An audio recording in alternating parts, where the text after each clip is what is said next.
اسمي أيمن. عندي شركة متاع développement web في بلجيكا à Bruxelles plus précisément, et je suis le founder de BGS, qui est aussi une communauté de développeurs JavaScript basée à Bruxelles.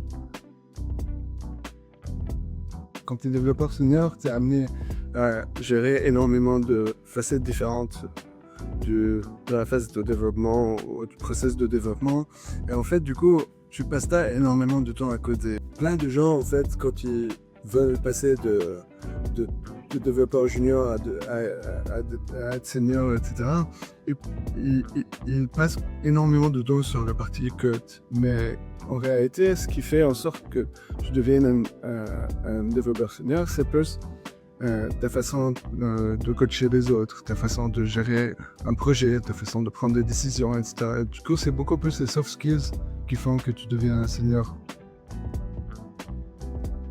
Il y a un truc qui est le soft de code que je sais plus qui a dit, c'est que your best productivity app is the do not disturb on your phone. Pour moi, c'est super important en fait. Quand j'essaie de me concentrer sur un truc, mon téléphone, déjà, il est toujours sur silencieux, il ne sonne jamais.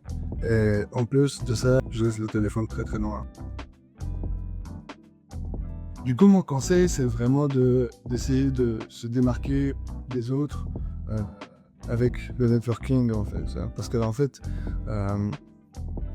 tu as énormément d'opportunités que tu peux trouver en faisant du networking, que ce soit les conférences, que ce soit les différentes communautés, les meet-ups, etc. Même les groupes Discord, même les events online.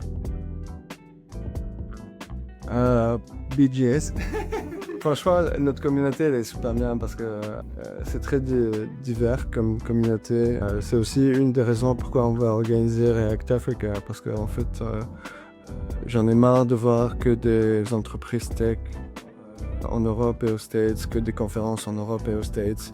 Et ils parlent de diversity and inclusion, mais après ils oublient que tu as plus que la moitié du monde qui ne peut pas assister à leur conf parce que